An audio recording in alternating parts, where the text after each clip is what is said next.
Hi, this is Ian Wright. The last couple of little introductions into osteopathy I've done were about newborn baby checks and young children checks. So I thought I have to do something on teenagers, especially early teenagers, and why we need to evaluate them and why we need to sometimes treat them. And really, with teenagers, this is about regulation.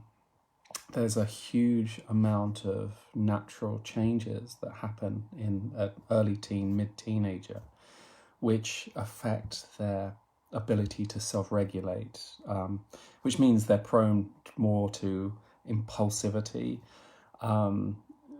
less able to conform to normal social behaviors. They also have difficulties going to sleep at night, difficulties waking up in the morning. This is normal. This is because there are very specific changes happening in their brains. Literally, the part of the brain, for example, that helps us regulate behavior, called the prefrontal cortex, is literally rewiring. It's literally rewiring itself. It's degenerating and regrowing. And there are lots of other normal changes in, for example, in some of the neurotransmitters, the dopamine pathways. Then you've got this huge hormonal change with the secondary sexual hormones coming through. Then you've got this huge change in the musculoskeletal system where you've got growth spurts, huge growth spurts. So the whole body physiology, brain physiology, hormones, structure are completely changing all at once. And imbalances, subtle imbalances that we see in young kids really show up. So, for example, if there's a tendency to scoliosis in the early teens, suddenly it can go crazy.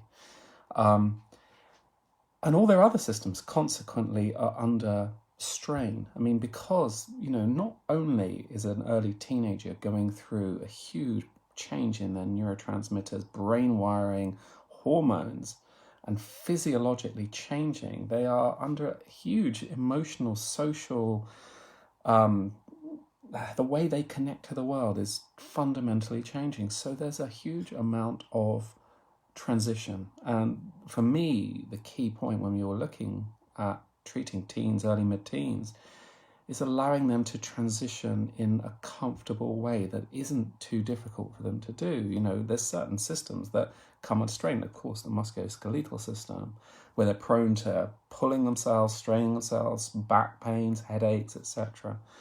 The immune system is transitioning through because of the other effects, for example, the hormonal and neurotransmitter effects, and it makes them certainly prone to certain infections, etc., etc.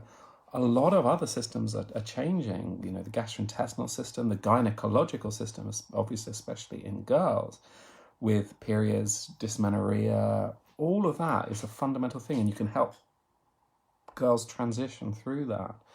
The skin, because of the hormonal testosterone balance changes, prone to acne, for example. So again, regulation, keeping the fluid dynamic working correctly.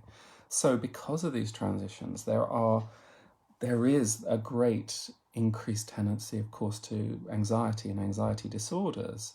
And that can be why. That's partly, it could be to do with the hormones. It could be to do with these brain changes, these neurotransmitter changes, and body changes, social changes. I mean, wow. It's incredible how plastic, meaning adaptable, the body is through that period of time.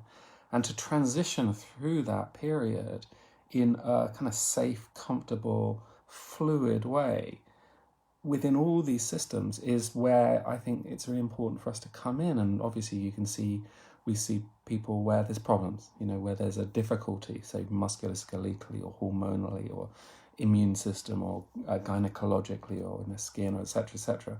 But actually regulation is what we're doing. We're trying to keep them in a degree of balance because it's an incredible time. It's incredible. Physiologically, it's an incredible time.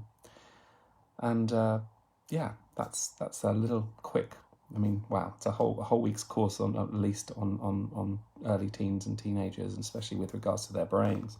But anyway, that's why we check teenagers.